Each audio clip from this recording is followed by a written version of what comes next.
Hello and welcome to Unmasked, where we peek behind the scenes of the upcoming tabletop role-playing game Daemonologie. The game is a work in progress, so rules may change, but the stories will remain.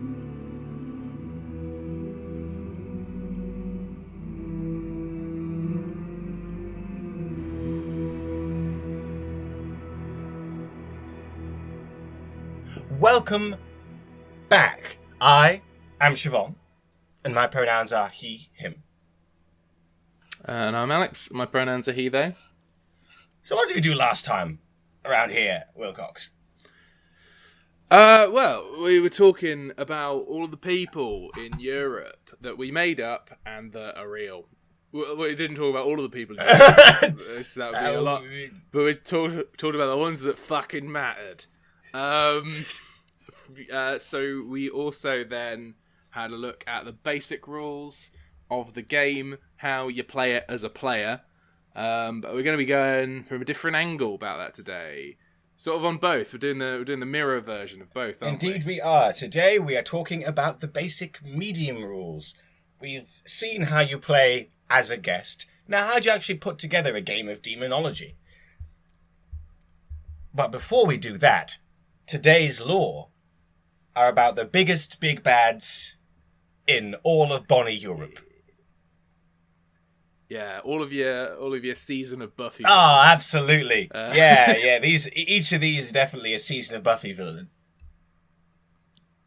Oh man, I'm very excited to start talking about them. Mostly because this is like your baby, Chavonne. This is your bit of the book that I've read. I don't think I've contributed a single word to this chapter. I just really wanted to bring the most baroque level of evil I could. And I think I achieved that. And yeah, definitely.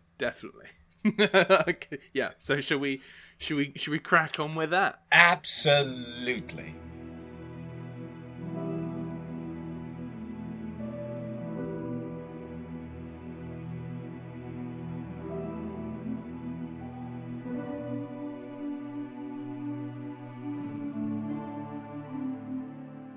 We refer to these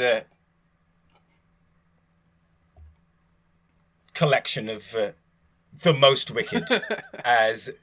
Yeah, it's like, what even? In the book, they're under the Dread Bounties, but there's 10 of them, so they're referred to interchangeably as the Dread Bounties and the Dread 10. These are the most wanted by the Inquisition.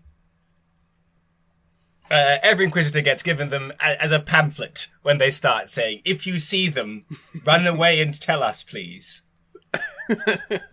We need to bring you all of the Inquisitors. We need to bring all the Inquisitors. So my understanding also of this chapter is it's a good framework for building your own big ass fucking bosses.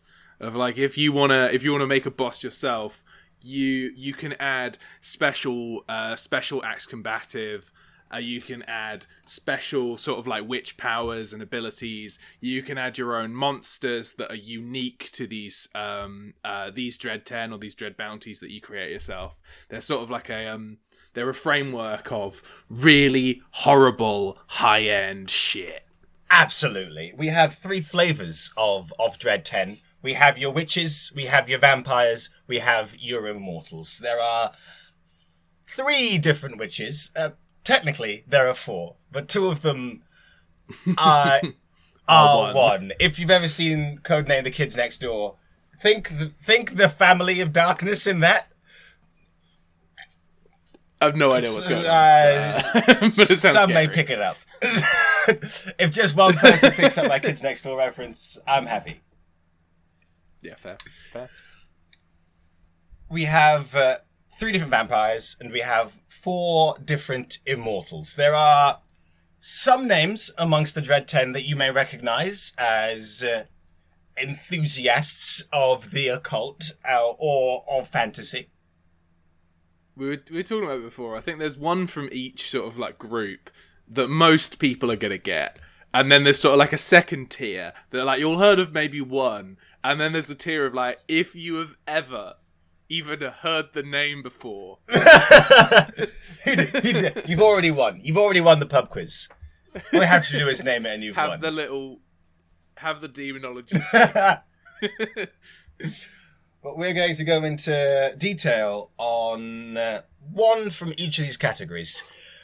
From the witches, we are going to talk about Countess Elizabeth Bathory,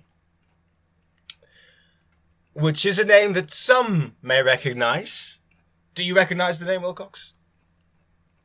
Personally, from the book, yeah, but otherwise, no, I don't. So tell me a little bit about Countess Bathory. In the book, she's referred to as the Blood Countess. She's also sometimes as the Queen of the Night. So she has a big opinion of herself. She is a summoner. Summoners, which is in the game that work with demons and bringing the power of hell about. The historical Elizabeth Bathory was accused of being a heinous murderer that bathed in the blood of peasant girls that she employed as maids. This... For the viewers, I'm nodding. I'm like, well, fair play. This is fun. This cannot be confirmed or denied. This may have been slander. This may have been true. It was commonplace to slander one's enemies with the accusations of witchcraft. Yeah, it's one of those things of like, you know, a very, you know, rich and powerful countess in history. A, would have been slandered with such rumours. B, would have had the power and money to have just done these things. And the sort of, you know, detachment from humanity that wealth and divine station nobles had at that time would have sort of like given you that power to do. So you know what, I believe it either way. And what we do is we alt history it in actual 1606 on New Year's Day. I'm gonna leave it.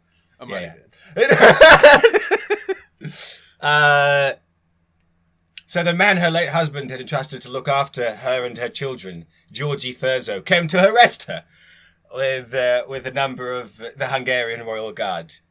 In our timeline, she has vanished.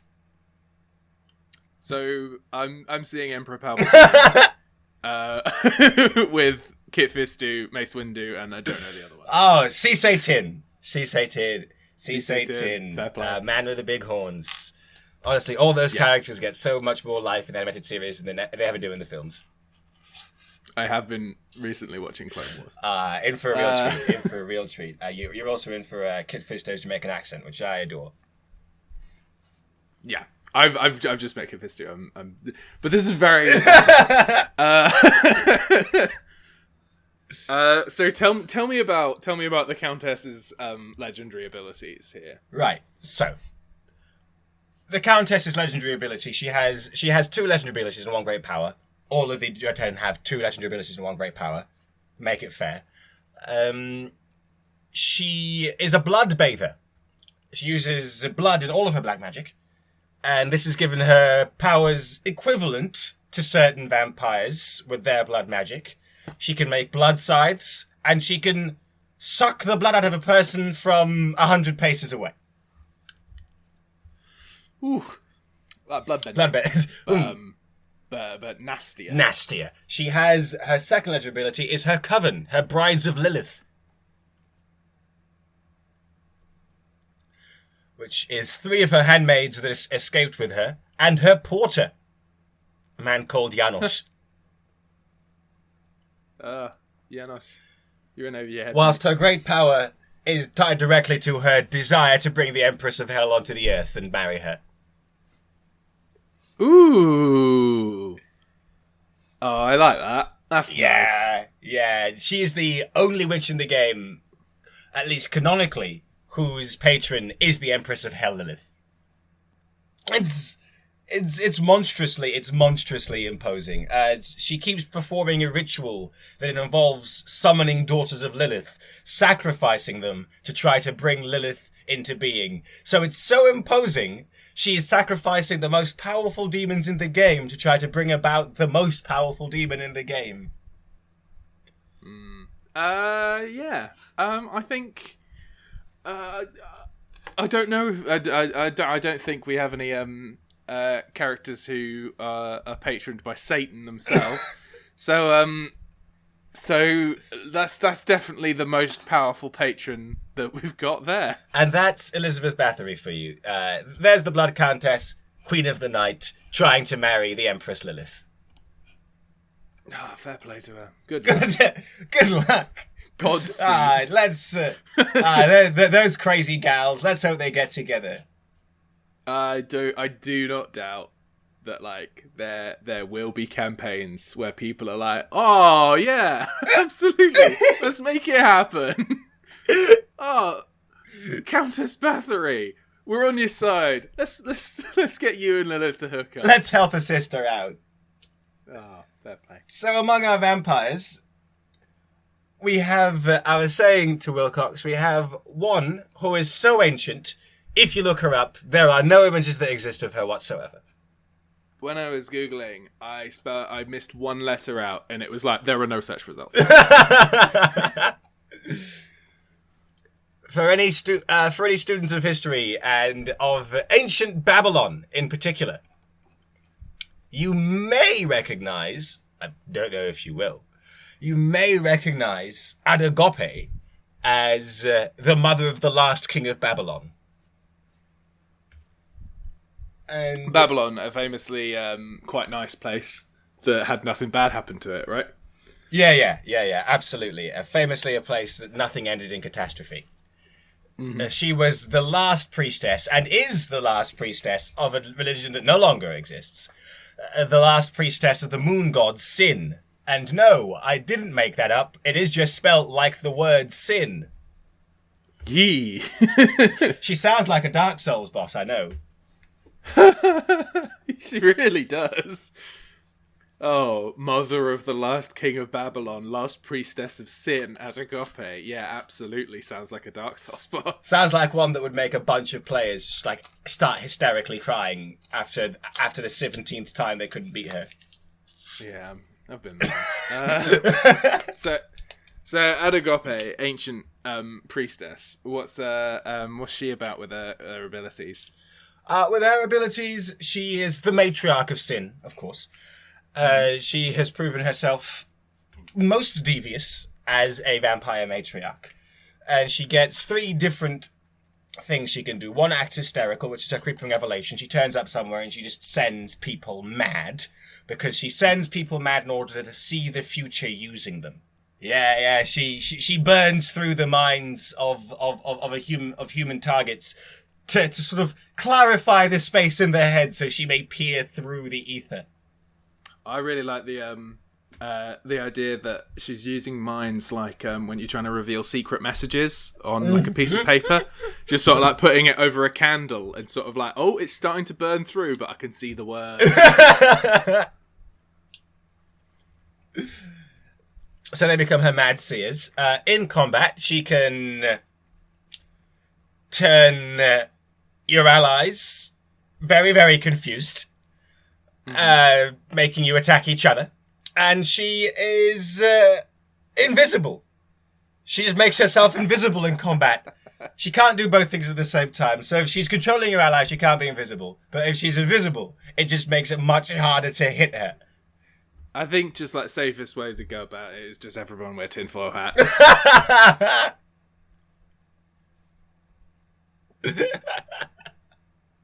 Her second legendary ability involves those that she is driven mad. She uses her mad seers, and she's able to see everything that a target saw during a period of time the previous day or night.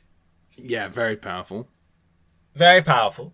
Very powerful. So it behooves a party to not let Adagope know that you are Inquisitors. Mm-hmm. Yeah, I feel like the problem is as soon as you get a whisper of Adagope being there, Adagope has definitely got a shout of you being there. And she has... I love the legendary ability, but this is sort of because most of these come with an organization. So one eligibility will always be the organization they come with, and hers is her coven, her clan, her house of sin, and she's always traveling with a household guard, and she's always and she can make neophytes because she is an ancient vampire. Mm-hmm.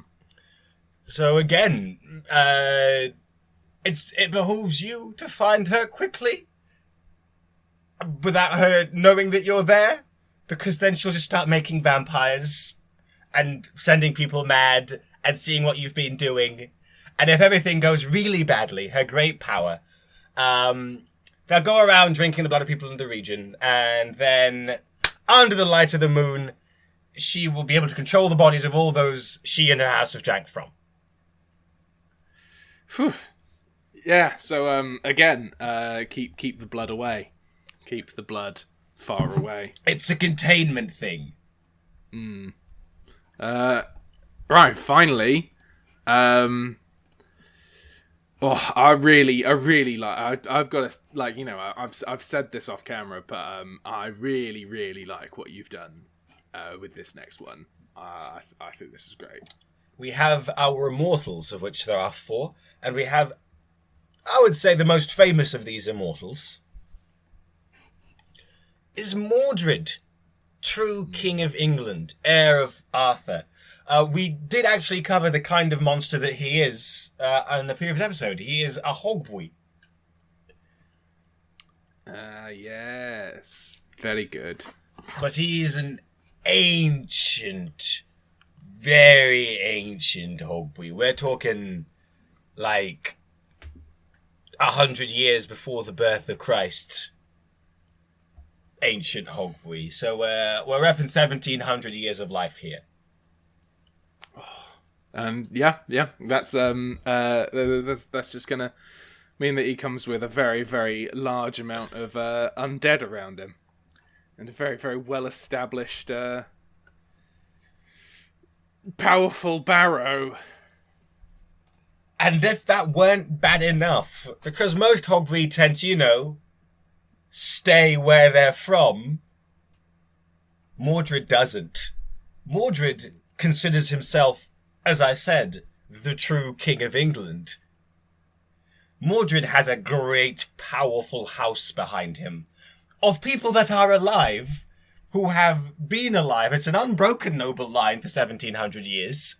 Which brings us to his legendary abilities. One of them is that, being an ancient hogboy, he has learned some necromancy from his half-sister Morgan Le Fay. He can prepare... This is tangential, but sorry, have you seen the Sam Neill Merlin film? I have! Yeah, like, not quite dreadful, but like, it's incredible. It's incredible. You said Morgan Le Fay, and it fired some neurons. It's just, isn't it a mini-series? It's two sort of back-to-back films. Oh my god! Yeah, quite incredible. But yeah, I just had to mention it because it's early, very very early awkward film. It feels a bit like a B movie, but also it was like Sam Neill was going to be Gandalf off the back of this.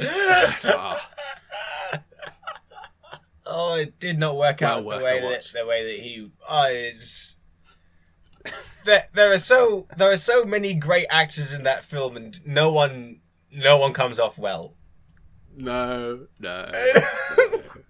I mainly thought of it because the Morgan Le Fay is estranged. Helena Bonham Carter.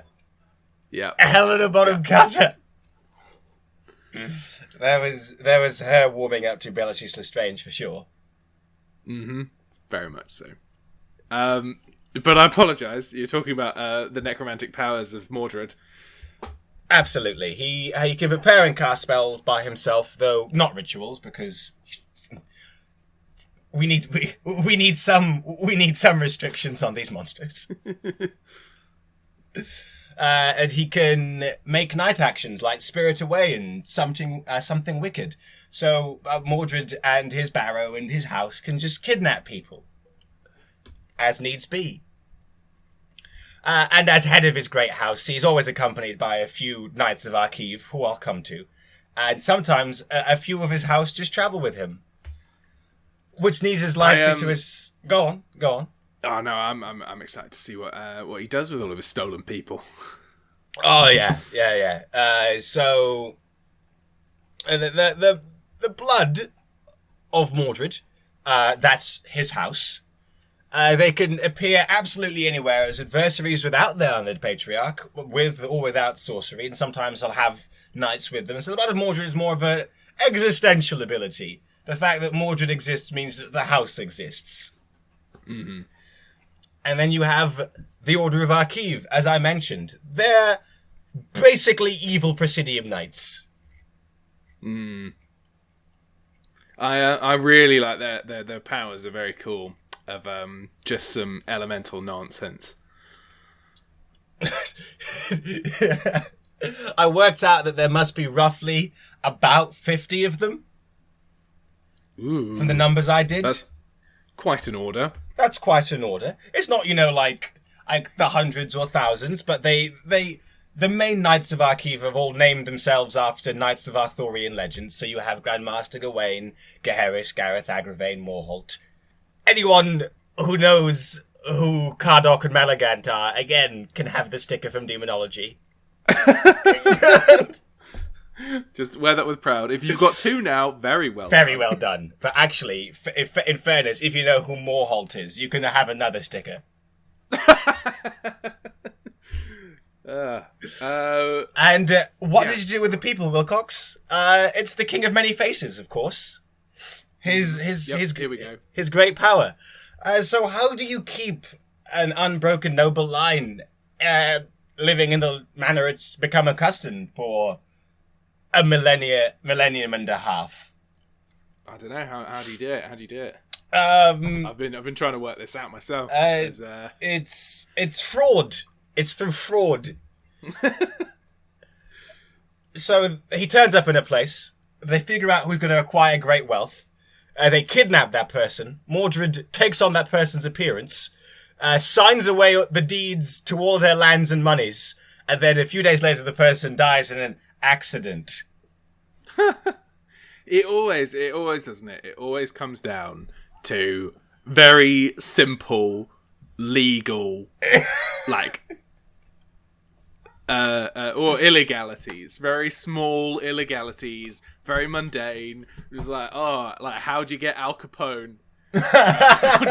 How'd you get Mordred? You got him on tax evasion. You could probably get most of the blood of Mordred on tax evasion and securities fraud.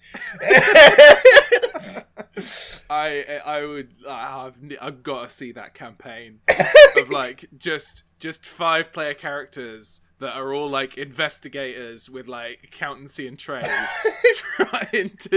trying to across the country over the course of the last millennia put together a legal case against Mordred. I would definitely play that. That. That sounds fucking stupid. I love it a lot. Mordred's the kind of villain who. Mordred's the kind of villain who, if it were the Roaring Twenties, would definitely be involved in stock market fraud. And he'll probably get there, to be honest. Right. So we've covered some of those dread bounties in detail. Elizabeth Bathory, Queen of the Night, Adagape, Last Priestess of Sin, Mordred, True King of England. But what is the purpose of the Dread 10? You covered it a little, Wilcox. Do you want to elaborate on... Yeah, so they're nice sort of evil villains behind your campaigns. You can have your crowned demons that have made a bunch of different demons' hands that you can string a campaign through, or you can put one of these guys behind it. You can have your first scenario sort of starting to discover that For example, one of the Blood of Mordred are leading things from sort of like the shadows, and then the second set scenario is learning sort of like starting to track them down and see where that's going, and then the third and final scenario potentially you're trying to you're fully aware that you're going to be dealing with Mordred, and you're like, okay, how are we actually going to approach this? How do we put together that legal campaign against Mordred? And so they're good big bads to highlight multiple campaigns. They're also good sort of drop-in villains to be like, oh, no, go away. Look, you can keep doing your thing. We can't stop you on that. Do it somewhere else for a bit, please, God. Please leave. Please go. Right now, I am right by the end of a campaign that not campaign, it's just a scenario, but it's been going on for a while, of a scenario in the Isle of Wight. And the conclusion is, it may involve the summoning of one of the immortal Dread 10. Ooh. Fuck. Because I was playing this scenario a ways back before I got really busy. And when I was playing it, it was like, oh, there's something in the woods. Oh, some badgers are troubling an orchard. It's really kicked off. Session 9, Goddess of the Earth and the Harvest. Ooh dear. All right. Yeah, fair play. That's. I think that's got to be the player's fault. That's gotta be. There's a degree to which that could have been avoided. I feel like there's a lot of choices in that. So using the Dread 10 as a punishment for really reckless play is also another way of using them. Saying, well, this scenario's got worse than I thought. Well, let's bring someone else in. They're like doom vultures. Something really bad is going down. They can't be too far away. Yeah. So, is there anything you want to like? So we talked a bit about sort of the structure of them. They've got these legendary abilities. You want to have a few of those if you're making one of your own, and they've got a great power. These should sort of reflect how the hands work, but also you want to give them sort of an order of their own with their own monsters and minions that may be unique to that Dread Bounty as well. So when you put one together, absolutely, you want to have those elements that reflects just those really, really high-end powers. And I think that is the Dread 10 neatly covered. Yeah, lovely. I love them. The rest are just as deranged, just as dark and vicious and brutal. Some of them, like I read the page and I go like, oh, that's made me feel quite uncomfortable. I need to go lie down. So yeah, there's some real rife stuff for high-end horror in there. Although there is just one who I could describe basically as a good time guy.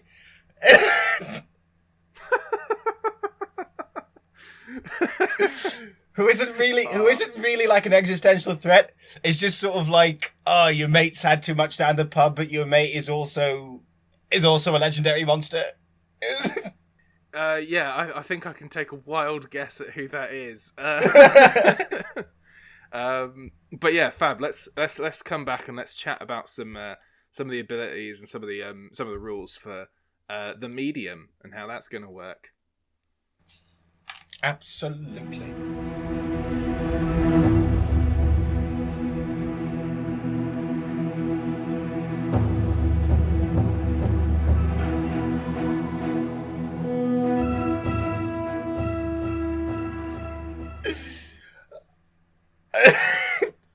We're back into it. We're back into it with the meat and potatoes, with the pea soup.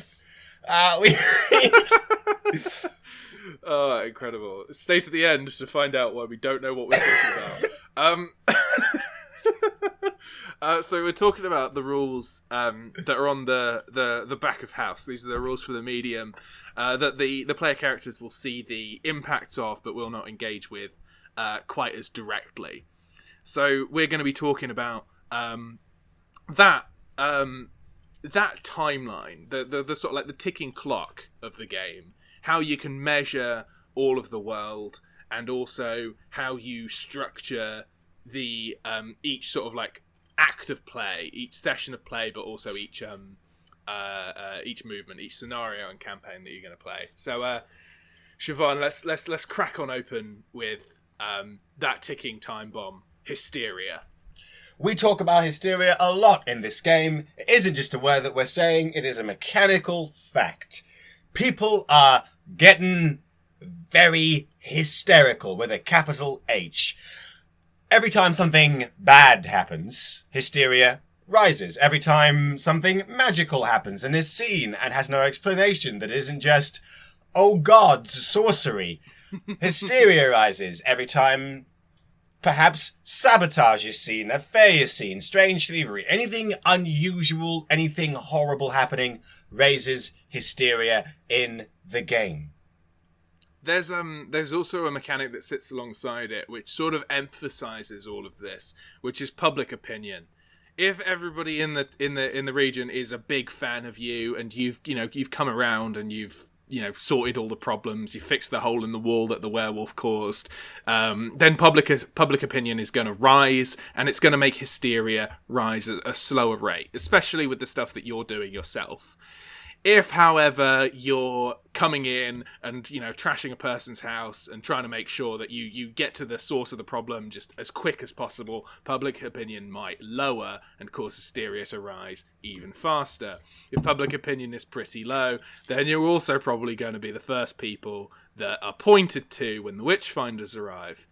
Now, public opinion rises when you do nice stuff. There's also a number of specialities and talents that will be able to do that for you. But also hysteria and public opinion can fall. So hysteria will fall when you manage to calm people, you defeat a monster and make it very public, or you put on an event such as a party as part of some talents or some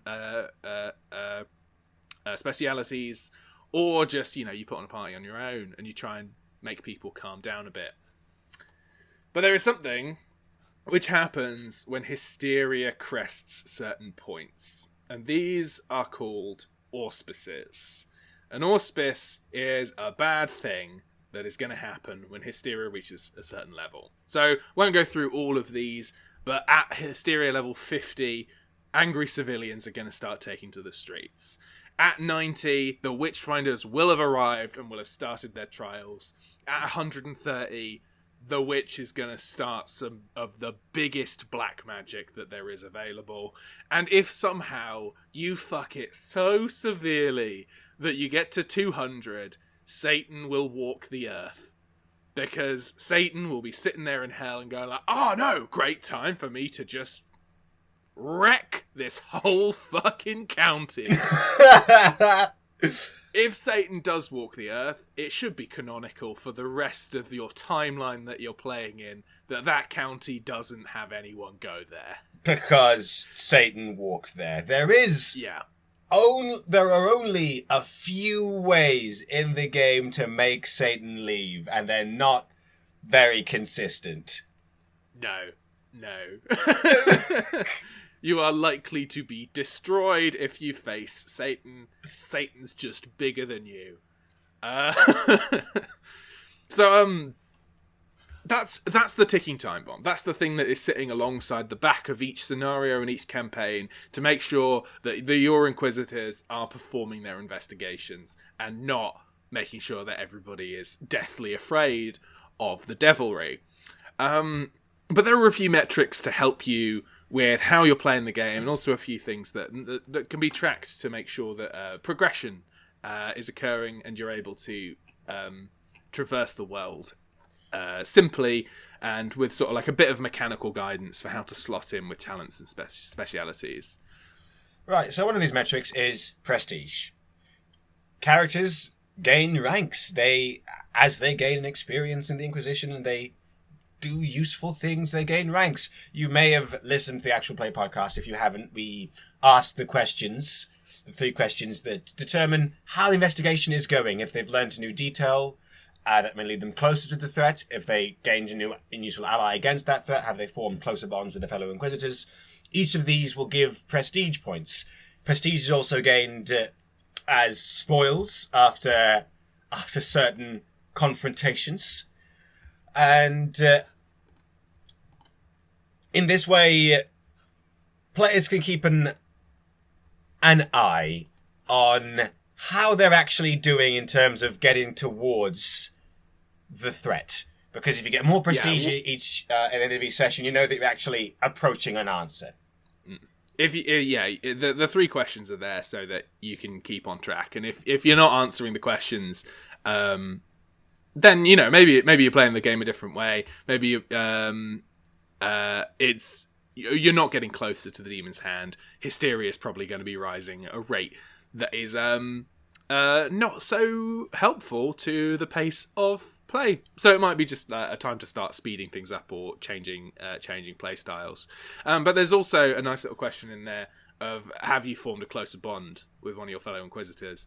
And this is just a nice way of encouraging a bit of role-playing during the session and making sure that you get those nice moments between characters that sort of shed a bit more of a story, of a meta-narrative between the players, which is always just quite nice. It is. It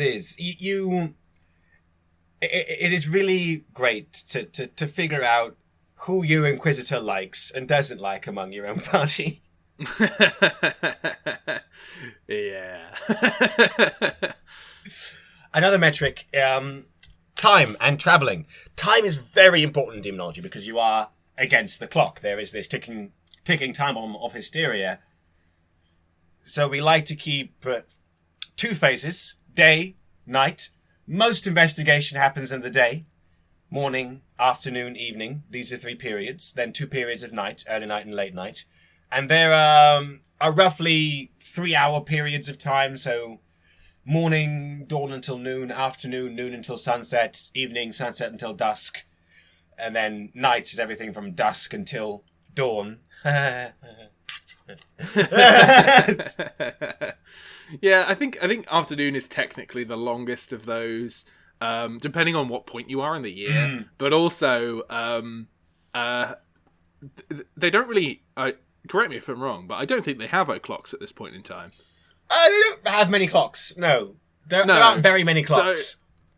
So people are just generally going by What time is it? Noon. Cool. When shall we meet? When the sun is in the middle of the sky. Yeah, all right. I mean, literally, in Shakespeare's Macbeth, the witches are like, when shall we meet again? In this time of day? When it's rainy? Yeah, that'll do. Right, round about now, next week.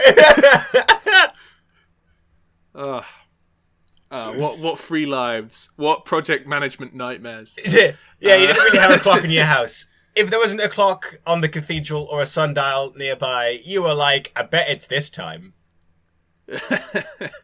When it comes to traveling, we've got some examples of sort of like the paces that you go, but one of the just unavoidably brilliant mechanics that you can use is going on Google Maps. Other services are available. Click in the location. You may like that to use Bing. Yeah, maybe you do. Maybe you're gonna do it with Waze. In which case, fair play. Like, Waze is good, but like, we just go on Google Maps, and like you click on where you are, you click on the place you need to go, and just go by that time frame. Just go by how long that's gonna take, because it's gonna be right. They don't have any cars, so don't click on that option. And public transit is it's got a bit less infrastructure. I find on foot and cycling are the best metrics you get on. Yeah, your cycling is your horseback riding. Your on foot is, well, they still had feet back then. Then we've got ranges, and you can use ranges to abstract traveling as much as you can use it to track a fight. But your ranges, we've discussed a little bit beforehand. but can be used in these larger scales. But they go personal range, close range, mid-range, and long range. So personal range is you can probably get there, within a phase and then get back, or a period. You can get there within a period and then get back. Your close range is you can get there within a period. The mid-range is it's going to take a bit more time. You probably can't get back from there. It's going to take another period to get back from there. And then finally, your long range is that it's going to take you most of the day to get to that place. Unless, of course, you got a carriage or you got some horses, in which case those ranges can extend. But there's a nice way of abstracting time and traveling so that you're not thinking about the nitty-gritty of, what hour are we in? Which I personally have no time for. I just go, what time is it? I'll say that 3 hours have passed. I don't care. Whatever. Then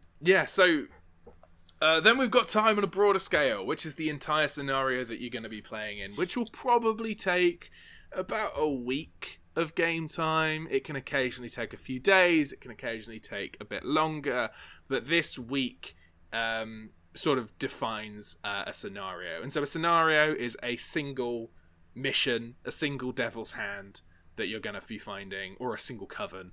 And a campaign is going to be traipsing that across a much wider threat, just like the Dread Bounties that we were talking about earlier. So Chavonne, scenarios have a structure that we've been working with to them, of just like how they're built and what you need to be thinking about inside them. So, what have we got there? The structure of scenarios is pretty standardized. We open with an introduction, with a letter from whoever has organized this mission for you, giving you general information about what's going down. Then you have just a description of the region itself, with its an overview of its geography, because that will be very helpful.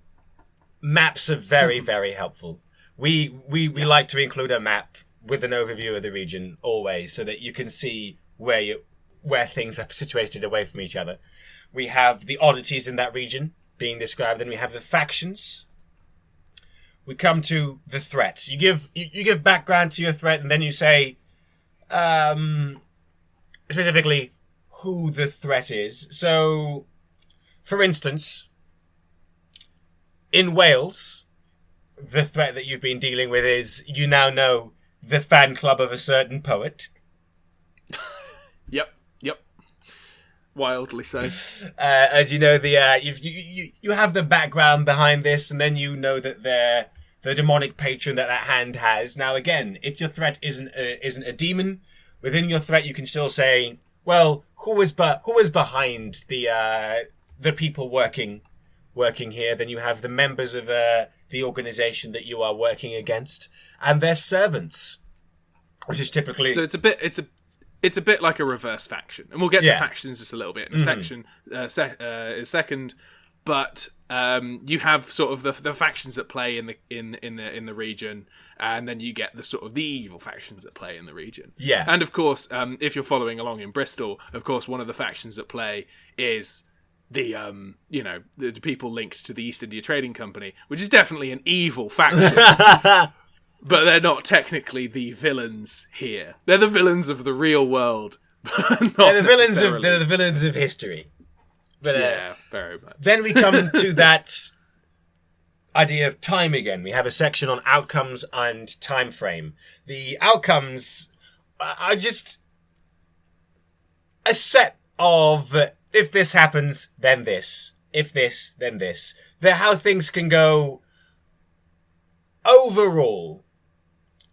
And they're tied to the time frame. And that's divided by the threat's time frame and the world at large. The threat's moving by day, night by night. The world at large is governed by hysteria. If you're a fan of you're powered by the Apocalypse games, these are fantastic places to be putting your countdown clocks if you want to work with that. That's definitely a nice way of playing. That's definitely a way that I play when I'm putting together a scenario for myself.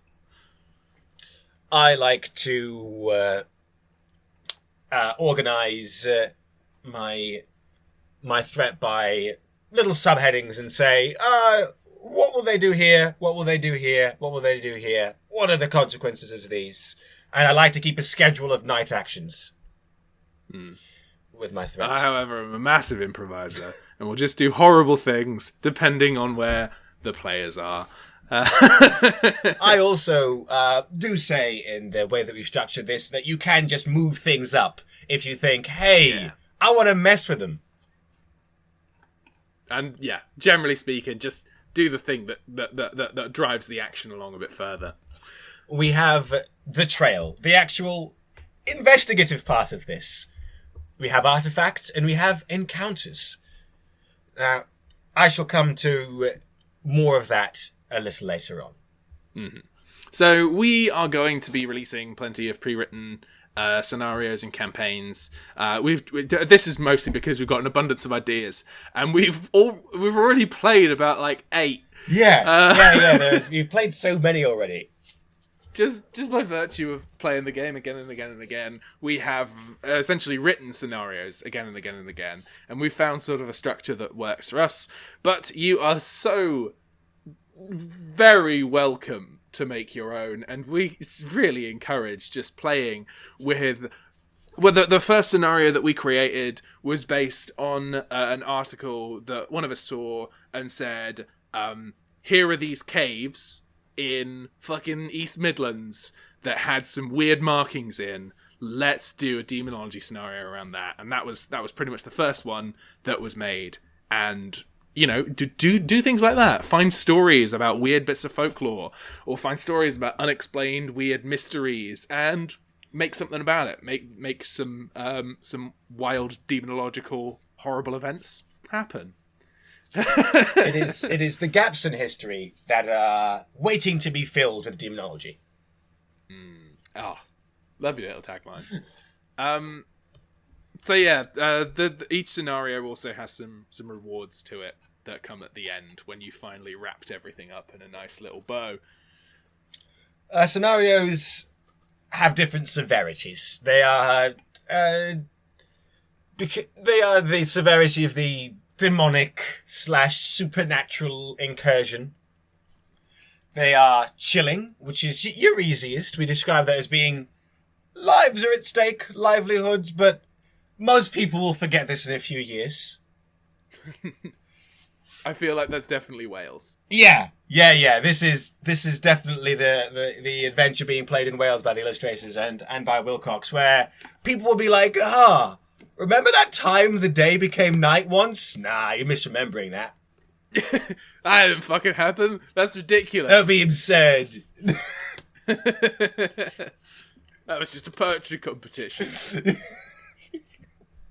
We have it being perturbing, which is our mid-level of threat, where communities are threatened, and the locals will remember this for a while. So, like, if you go to this...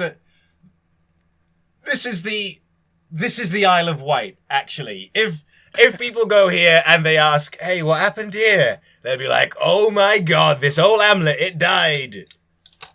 And most people will be like, yeah, sure thing. Sure thing, people from the Isle of Wight. But then we have the most threatening. We have the Tenebrous, where the whole region is in peril. If the Inquisitors don't turn up, hell's gonna break loose. Mm-hmm. Yeah, these are the ones that people are going to remember across the country for a very long time. If you want to do something about the Fire of London, that would be Tenebrous, because it made it into the history books. Absolutely. Forever. And so I think there's also something malleable about this, of like you can turn up to a chilling scenario and have it turn Tenebrous, or you can turn up to a perturbing scenario and have it turn Tenebrous eventually, but you've probably done a pretty bad job. But what that will mean is that you will get greater prestige for this. Yeah, you'll be so well known. So maybe there's actually a little bit of an incentive to make everything so much worse. An element of gamesmanship. Do you want the wild farce? You'll get rewarded for it. Just you know, how many are you willing to let die for that? Well, when it comes to number going up, many. So this comes to the crux of these scenarios and campaigns, which is the regions. So your regions of play can be defined in a few ways, or so we've defined them in the book. We've got sort of a smattering of hamlets. You can have a very sort of small rural setting where, you know, there's probably like a few villages maybe on the outskirts, but mostly you're dealing with copse to copse, with house to house. You can have a few connected villages. You can have a bustling town and its surroundings. You can have a fledgling city, or some key boroughs of London herself. And this, I would like to jump in here and say that I tried to run a campaign that wasn't just some boroughs of London, and that was all of London, and it almost drove me insane. I would beg you, do not play all of London. Yeah. London's very big at this point in time. Like, pick your bits and stay in there. So you can define these. So a smattering of hamlets. We've done a campaign in the Outer Hebrides. A few connected villages. That feels a lot like Wales. Very much so. A bustling town and its surroundings. That reminds me of probably Cresswell, which is in the base game. A fledgling city. We've had some in York, but there's also the actual play in Bristol. And then some key boroughs of London. Keep it to that, because if you go larger, your brain explodes. It was a campaign that lasted literally months. And went through 2 different scenarios. It must have lasted 3 months. Wow. All right. Jeez. I think I turned up for one session of that, fucked it, and left. It was a campaign that literally everyone who was playing Daemonologie at that point played at least once. Incredible. So this brings us to Oddities. When you're defining your region, you want to have things that are interesting there. And this involves just setting up some weird adjective nouns. You want to find your local church, but you also want to have a God-fearing congregation, or you want to have a lazy congregation, or you want to have something that gives it a bit of flavour, something to bring it up. And this can literally be adjective noun, and that's all you really need to do. And as long as you've got like about 10, 12 of these, you're going to have a really rich region that you can be playing with, and you can then be populating with your characters. You'll want like 1 or 2 characters for each oddity. So, you know, you've got your God-fearing congregation, but you want to have Mrs. Tweed, who runs the Sunday school, and you want to have how about I use some examples from the Wales game that we've been playing? Oh, tell me about Folan Howl. Right, so in terms of oddities, we had the Herbert Mansion, where the Herbert family lives on Hafford Estate. And there we had, as one of our NPCs, Dr. Folan Howl, an admirably fat, impossibly fussy man. I love him. I love him so much. I tried to immediately get rid of him. Or you have the Talbot Pub in Tregarron, a well-appointed lodging for poets, where Mr. and Mrs. Talbot, the proprietors there, look like 2 upright bears. Oh yeah, they feel like it as well. I haven't heard that description, but like I've definitely felt that description. And here's if you've got those interesting characters and if you've got those interesting oddities, then you are going to have an interesting thing that you are going to have an interesting region that you can draw a lot of inspiration on, just on the fly. You don't need to give all of these, diligent, patient backstories, but you can look at your description of two upright bears, and you know what you're getting yourself into. Yeah, absolutely. And if you've drawn all of that together beforehand, it won't take you more than about half an hour to come up with a really interesting area and region. And then you can start to populate it with your threat, and part of that includes putting down your trail of artifacts and encounters. Artifacts are key case-breaking moments. These are the things that will really lead you towards your threat. We have in the case of Wales, as now has become our example, we have 4 different artifacts, which you have uncovered a few of. You've uncovered...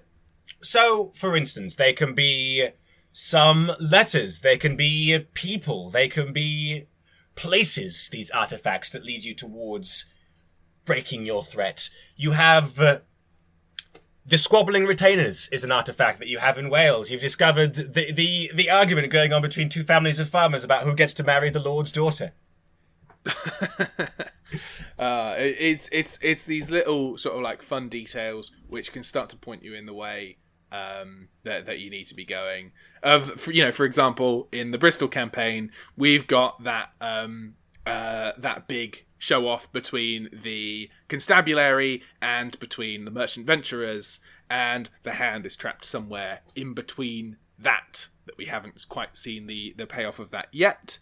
But also we've got you can have these pop up during play. Don't feel like your artifacts need to be all predefined. I plenty of the time improvise and add sort of like, you find something of interest here that can lead you further in. And from artifacts we go to key encounters. Not everything needs an encounter. That would be ludicrous. But there will be a number of key places and key people who, when you meet, it is good as a medium to have a framework for things that can happen in this meeting. For instance, in Wales, we have the Herbert Library is in itself a whole encounter, investigating that space, meeting the characters in the Herbert Mansion, seeing the crime scene there. We have meeting Tom Sean Casey, the Welsh Robin Hood. That's an encounter. Yeah, you can have just sort of like a few pointers to direct you if you want it for how a scene might turn out, what sort of events might be happening when you arrive, and it just gives the world a bit more of a populated edge to it that gets quite rich and that people can interact with in nice fun ways. So with that, you get one of the important bodies of a region, which is the factions. These are how you organize your NPCs. So you're usually going to have 2 to 4 factions, maybe a bit more if you're going to be in, all of London. But you want to have that sort of range so that you can have these big overarching forces that are battling against each other. You want to loop around 5 or 6 NPCs into each faction, bit more, bit less, depending on sort of like how big or important they are. And they can be either criminal, public, or private. So you can have your criminal organisations, which for Bristol is the Merchant Venturers, are working with the East India Trading Company. You've got your public one, which is the Constabulary of Bristol, and you've got your private one, which is the MacLeods. That way you have just sort of like a different way of spanning those NPCs, putting them together and giving them overarching conflicts that can start to loop people together and give them motivations to sell each other out, to have conflicts with each other, or to help the player characters for different reasons. You can also, as player characters, manipulate these factions. There are characters who a big part of their character is playing with factions. Yeah, lots of powers to do with making large organisations do what you want. Sometimes the noble or the charlatan can position themselves as being in charge of the factions and just take them over. But those are the frameworks, the ways that you can piece together scenarios and sessions, the metrics that you can use to track details. You've got the hysteria and public opinion that is that thing that sits behind the campaign. The only other things that really feature in... We've essentially covered a chapter of the book, and the only other things that feature in this chapter of the book are the details about going down fairy roads and going into the dreaming. And we've covered those in a previous session. So those are the mechanics that the mediums will use to make a scenario and campaign work, and those are the tools that you can use and will be outlined in Daemonologie. Wow. So there we are. There we go. There is our last lore and mechanics section.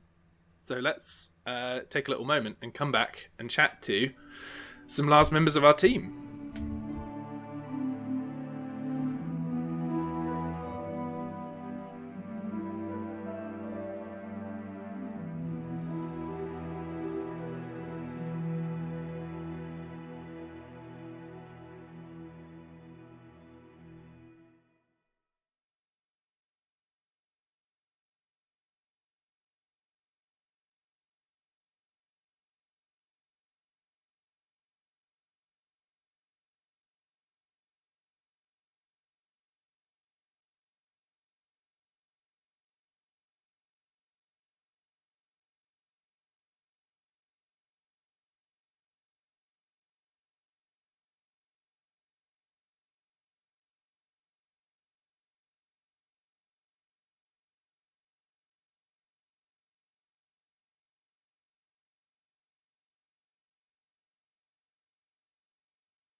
We return with John Chadwick to ask him a few questions about how it's been working on the project and how it's been playing the project. Hello, John.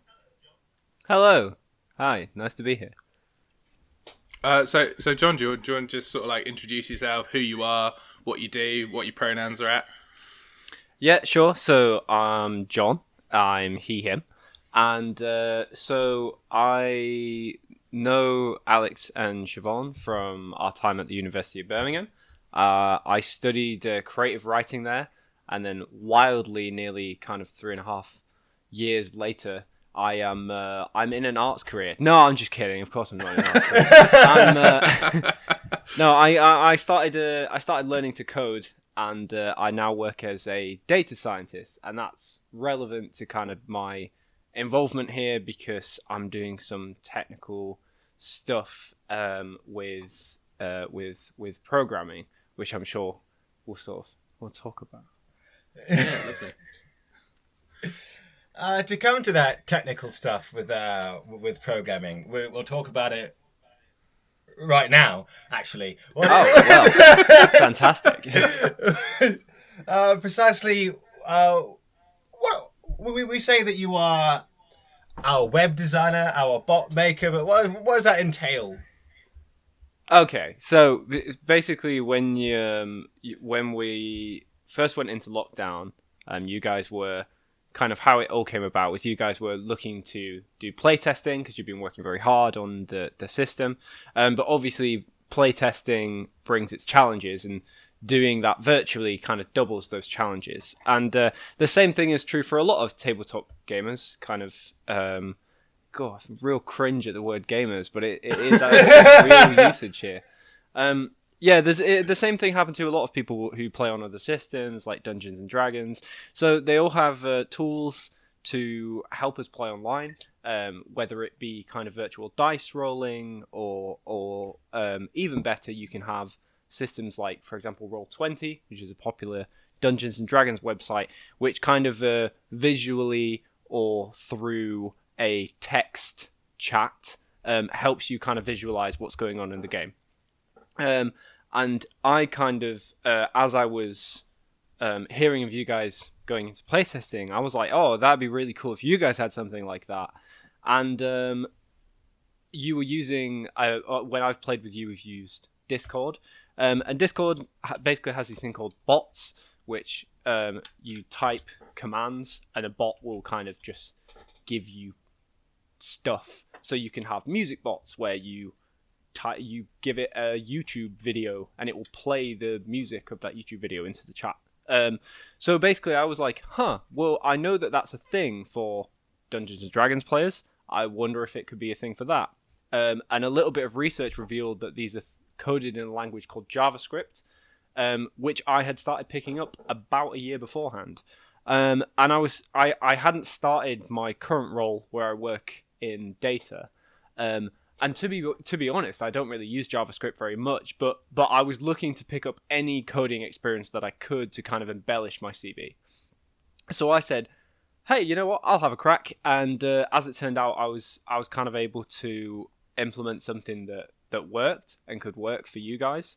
So I did some development on it. Obviously, starting a full-time job, I started this job in September, has kind of stalled that slightly. But obviously, being a part of the Kickstarter stuff, anything that we can kind of do to enable people to play virtually, obviously increases access and it exposes more people to the game.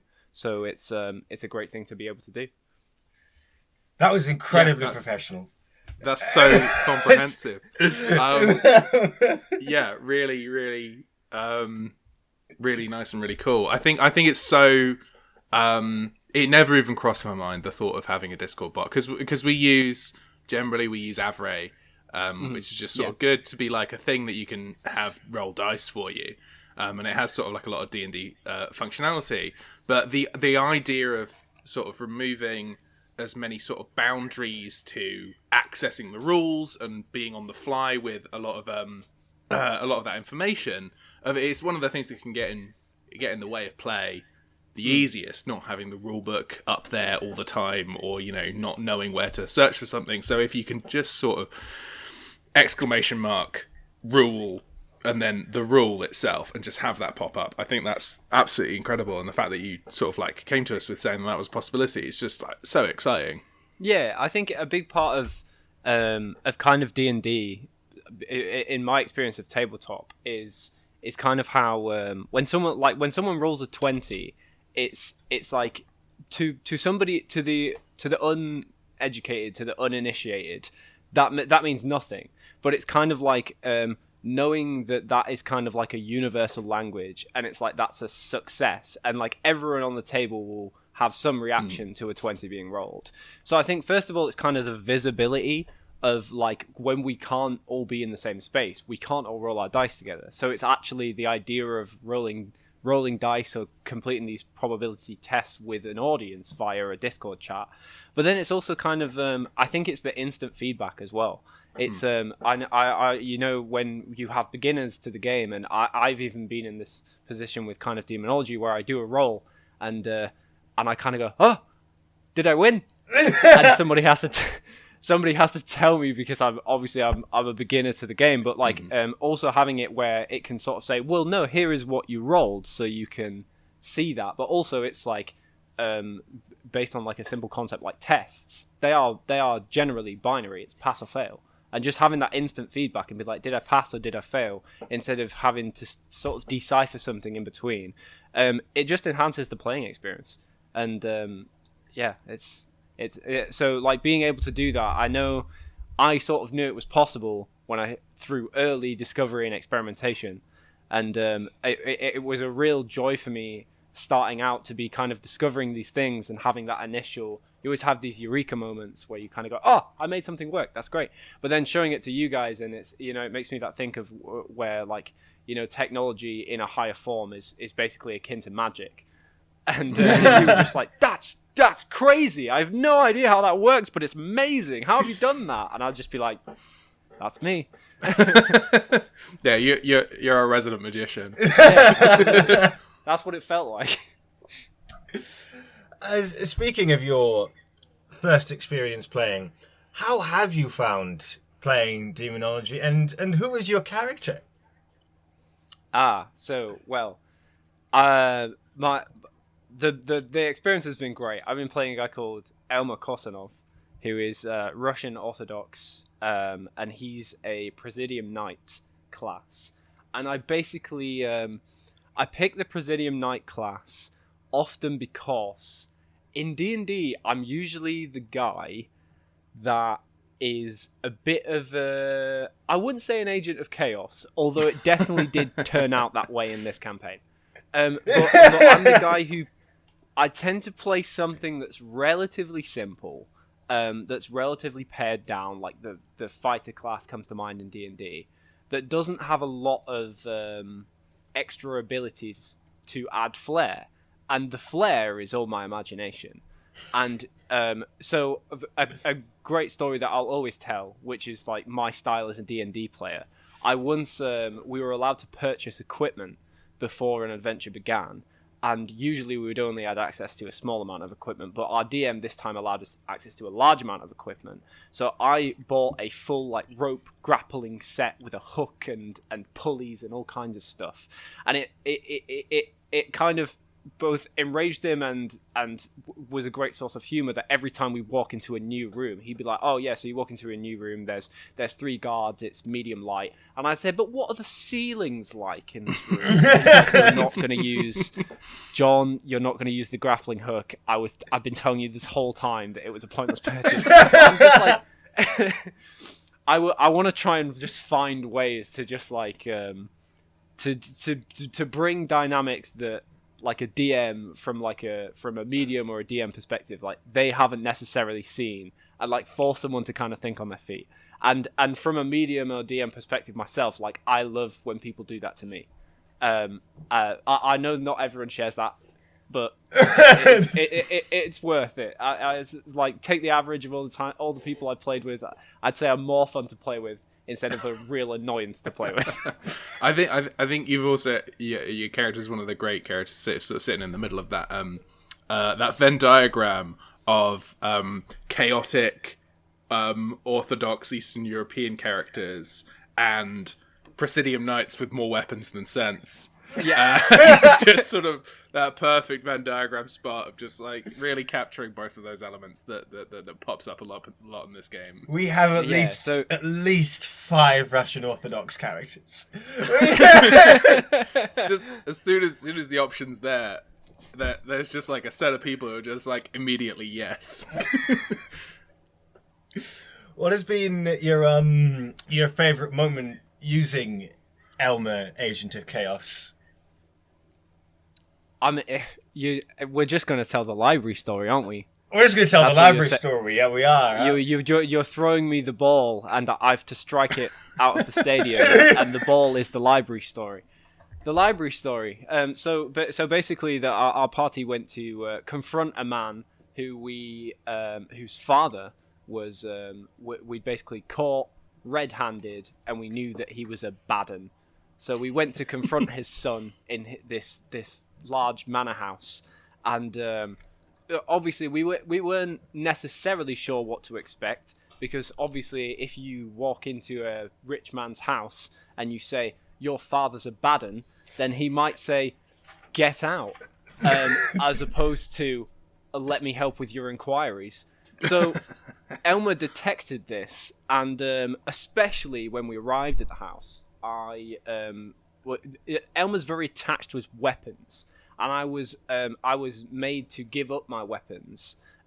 Although, to be fair, I deliberately took them out as a show of force, which I knew would go, like, in my mind, I was like, well, that's a stupid thing to do. You're just adding fuel to a fire that is yet to be lit. But from Elmer's perspective, he's like, no, I take out gun. I show them I mean business.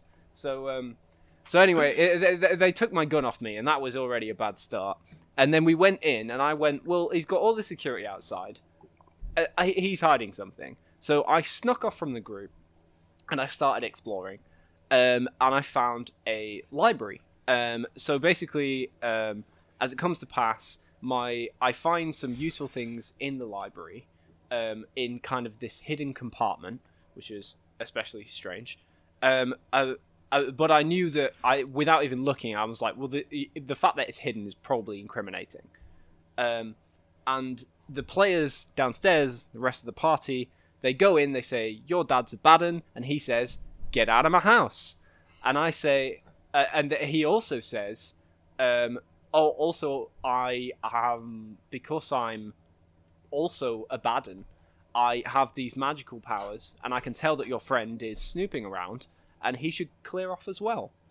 So basically, a group of my companions plus a couple of guards come to escort me from the library, and but kind of knowing that this is probably going to happen, and knowing that I probably can't abscond with these books in a fair fight, let's say, they took my gun at the door. They're certainly not going to let me leave without searching me after I've been snooping around. And my solution to this was I started a fire in the library, and basically when they arrived, they said, "Oh, come on, we have to leave." And my response was, "There's a fire, everybody run." And I just sowed chaos. And then we ran. My friend fell. I went back to escort him. We were both wounded, but ultimately we got out okay, and with the books, and they were helpful. So, I think that's sort of the perfect plan when you say it, but when you're doing it, everyone's like, "Wait, what?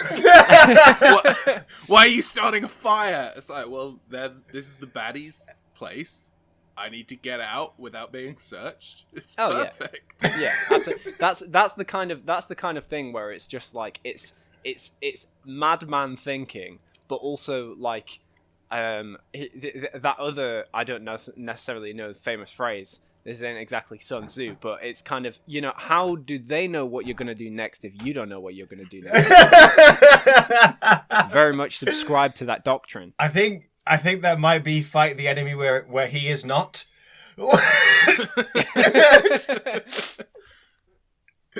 And I can absolutely verify for anyone listening that I, as the medium at the time, didn't know what he was doing. I think at an earlier point in this campaign I was also playing, and I remember coming into a room to see you. Were you burning some witchcraft artifacts in the kitchen fire? No, it was. No, that was a good one. Because so basically, Elmer is a man of medicine, in his mind. And Elmer had basically there was a what was it now? So there was this kid, and he was having nightmares, and he was the son of an important family, of a in business terms we'd call them a stakeholder, and he was having nightmares, and I had basically said that there was talk that it could be due to a well on the property giving up some nasty water. He was drinking the water. It was making him have bad dreams. Now that theory was I believe we searched the well, found nothing suspicious, so it was sort of widely discredited that was going to be the cause. However, I really love that it was I've come up with a reason, just off the top of my head, to put away this idea of what's happened. And then we had to investigate the reason that we invented and prove it immediately false. But that's the thing, is that Elmer, being a man of medicine, knows the power of the placebo effect. And so basically, to kind of the way that Elmer's a man of actions and not words. And to kind of say, to have these kind of sort of silver-tongued party members being like, "Oh yes, and we'll sort it and we'll investigate," and stuff like that. I was like, they need some kind of payment up front. They need proof that we mean business. And the way that I did this is I said, I'm going to purify some water and perform a ritual on it to make it holy water, and that he should drink that instead of the well water, and that would kind of be a thing. And it was more a way to kind of a power move, if you will, to kind of say, we mean business and I will do that. However, I put it in a flask, and then I was like, I'm going to boil this water.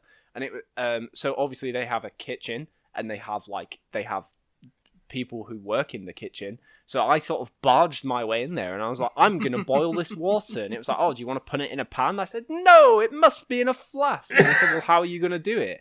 There's a fire. This is in this time period. Like, how the hell are you going to boil this water in a flask? It's like, you don't have laboratory equipment. And I said, that's okay. I'll just hold the flask over the fire. And I burnt my hand. Long story short, tried to boil water by holding a flask over a fire, burnt hand. Yeah, incredible. I think you also scared many people in that kitchen while doing it. Including the young boy who you were trying to make feel better. You gave him a look that you thought was reassuring, but was in fact terrifying. Oh yeah. I think the thing, when you give looks like that, context is very dependent. I think the look could have been reassuring as anything else, but when you're holding a flask over a fire with your bare hands, any look is that's not reassuring. That's definitely got a terrifying aura to it if you're not careful. Which brings me on to how is playing informed the future work that you will do on the bot, in terms of what things do you as a player think are essential to find quickly? Yeah, so I think the biggest thing is the ability to kind of having to hand what your abilities do, and a character sheet is a big part of that. So the bot has the skeleton of, if not fully fleshed out yet, but the idea of like a virtual character sheet. So it's going to kind of have things where you can view it in note form. So it's going to say, for example, the name of an ability, but it's also going to utilize the fact that you can type kind of help or something like that, and the name of that ability, and it's going to bring up what it actually does. So kind of having those things to hand, I think kind of speeds up gameplay, because you can quickly kind of eliminate, it's like, well, this spell's not really applicable to this situation. And I think the other thing as well is implementing, as it stands at the moment, the bot, I've kind of worked from the bottom up. So I'm working on getting all the character stuff implemented, all of the classes, all of the abilities and how they'll work. And then on top of that, I'm going to build kind of the actual doing tests and the actual dice rolling aspect of it. And the theory is that obviously when you say, oh, I'm going to use this ability, then you can kind of just see whether that ability's been successful or not, be it an attack or a spell or that kind of thing. And that kind of that gives you that instant feedback as well. So you can be like, okay, well, I'm going to do it. Did it work? Did it not?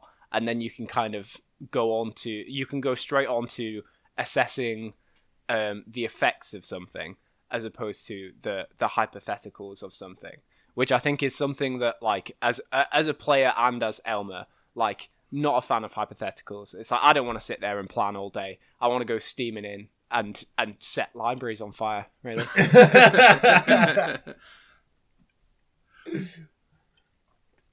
Yeah, I think you definitely must have. I can imagine it would be a really difficult task to just design a bot like this completely in the dark and completely in the void. And I imagine that sort of like knowing how it works, sort of like from a functional standpoint, playing the game, you get to see sort of what processes you want quick, what sort of like feedback you want to have of like what you were saying about those successes earlier, to immediately sort of like roll those dice and have them say back to you just like 2 successes. You know, that process of playing must really sort of like help clarify that. I think that's really cool. I think it's also seeing because even since I've started working on the bot, like, you guys have changed a lot in terms of, I mean, it's evolving, and I think it will continue to evolve even after it leaves your guys' hands as its creators, because that's kind of the typical style of these games, is that as soon as they get put into the hands of other mediums that are not the rule creators, you know, rules get bent and broken and stuff like this. So it's kind of part of that natural evolution. But I think that the good thing with the bot is that I think in technical terms we call it like hard coding, where if things are kind of stuck in a certain way, and you say, for example, you wanted to add a new background, and then if I had to sort of like take everything in pieces to add in this one block, of Lego and sort of say, okay, there, and then add everything back in. But kind of making it accessible to you guys, so that, like, if you want to add something new, then you can do that. And if you want to change rules and stuff like that, then the flexibility is there. And part of that as well is kind of a big thing where I think coming from a more English background and going into coding, I hit a lot of this in my professional work where it's kind of like this, it might be the cleverest, smartest tool in the world, but if only 3 people can use it, it's useless. So it needs to kind of be in a form where you guys can access it and change it, and you don't necessarily know how it works, but you need to have these little points where you can go in and be like, oh, this is a list of backgrounds, and now I can change one to another, or I can add a new one, and then the bot will just do all the clever stuff for you. Excellent, because I'm never going to learn JavaScript. Yeah. I don't even care how simple a coding language it might be. I'm not going to do it, boss. I'm always the person to just go like, oh, I've got to learn JavaScript today now. For this project I've already learned like InDesign and God, probably other things. They can't come to mind right now. The thing I do have to do to give spoilers to anyone who is listening is I'll be editing down streams for our YouTube channel, and I'll be having to use Linux on my Chromebook because nothing else. It turns out the functionality of Chromebooks for anything besides Google Apps is low. I'm very glad I got the podcast job rather than the stream video job. Enjoy, Chavonne. So I have to start the Linux beta, and then I have to find a module in the Linux that lets me use a video editor, and then I have to use that and then transfer it back over from the Linux beta once I'm done with it. Even saying it, I've just started sweating. Yeah, I'm in like, I know, I don't mean this as like a brag, but I know JavaScript, and forget that.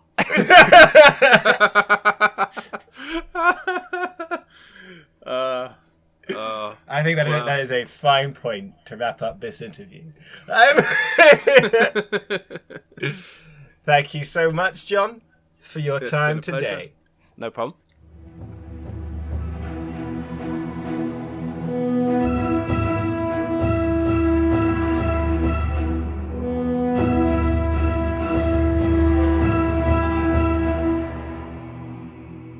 And that is us.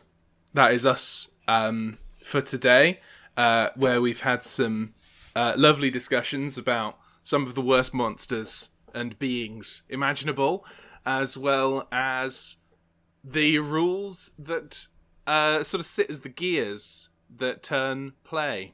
So this is the end of our Unmasked series as well.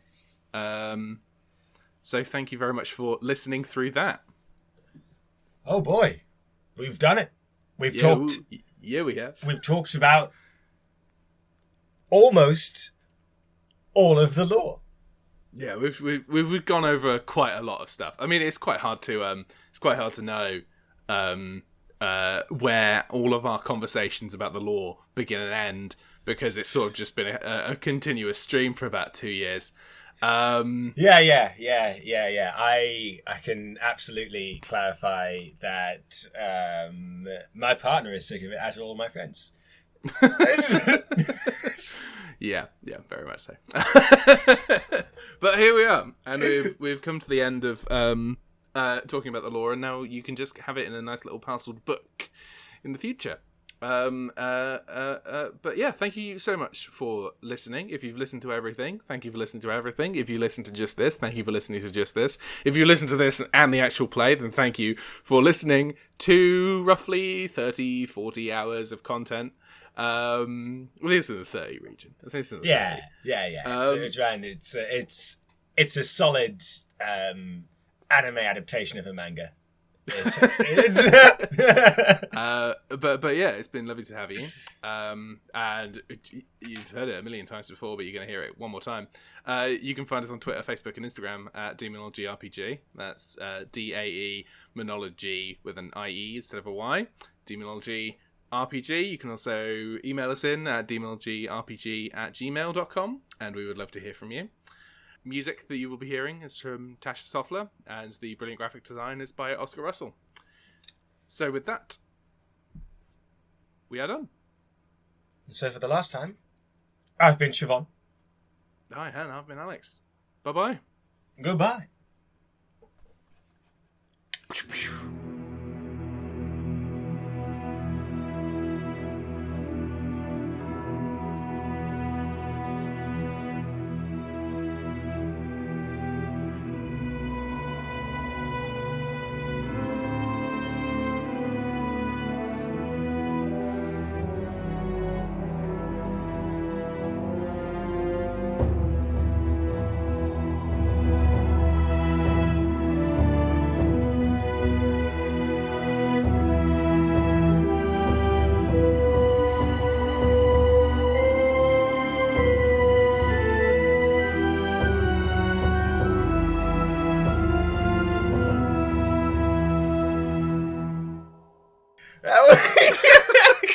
I'll put it at the end and put a little note, but like, don't listen to this if you don't want spoilers for The Prestige and shit talking of Now You See Me Too.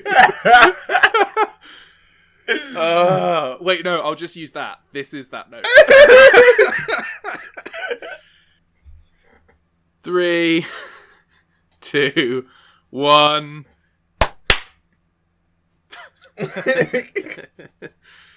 Oh, there's so few claps left to do. So I gotta get all the fun I can out of them. You can't see that because this is a podcast, but I made my hands kiss like they were little animals before I made them clap. Oh my god, the best thing happened. I think I put it in the chat, but like it was literally at the start of the episode where Piotr gets fucked by those salamanders. Fion's like, we don't have enough Josh failing content. Josh doesn't fail enough. And I was listening back to it like, no fucking way, Fionn. Come on. Stop predicting literally everything that happens. Don't know what it is. He's just like, he's on the wavelength. He's just got it. He is inside the game's matrix. This is where we learn that he's been manipulating us to make it this whole time. If he's just been sort of saying things, and we've been going like, "Oh yeah, good idea. Oh, I've made a game." Oh no, we've been Now You See Me suggested. Oh, I'm very glad. All the way through watching The Prestige the other night. I was saying to Elliot, "Is like, oh, is this like Now You See Me Too? Because Now You See Me Too is my favourite film." So I really, it reminds me a bit of Now You See Me Too, because it's about sort of magicians going like, "Wow, clever." So I hope it's like Now You See Me Too. I was quite proud. I predicted half of the film very early on, but I didn't get the Christian Bale is also Christian Bale. Oh yeah. That's sorry, anyone who hasn't seen The Prestige. I feel like that's enough of a vague spoiler. That like, what do you mean Christian Bale is also Christian Bale? Of course he is. Yeah. But no, I will cut this out. But I did guess. At first I was like, oh well, of course Hugh Jackman. And this is like 20 minutes in. I was like, so Hugh Jackman's not dead, and he's done it to fuck with Christian Bale. And then I was like, oh, has he killed his twin? Like the out of work actor, because this was before the cloning. And I was like, you know what? I'm happy not predicting the cloning. Charlie was speaking about it last night. Of it is just like, ooh, it's not magic. It's all just misdirection. And then David Bowie comes in and does magic. It is the perennial problem of showing stage magicians on screen. In the end, it always just ends up being actual sorcery. Yep. How are you going to misdirect? Well, it was magic all along. Oh, fuck off. Confirmed. My 5 out of 5 of the stage magicians who now you see me are just actual fucking wizards. I don't care what you say. All of them at one point in those 2 films does something where you're like, that's just sorcery. I said when, as soon as the cloning came in, I was like, oh, is this the Nolans exploring that idea of teleportation? Where it's like, oh, you have to, like, are you the same person if you're rematerialized somewhere else and your old form is destroyed? And it's like, the Nolans went an extra stage and was like, no, if you see your clone, you want to fucking kill him. If you see your clone, you're immediately going to shoot them.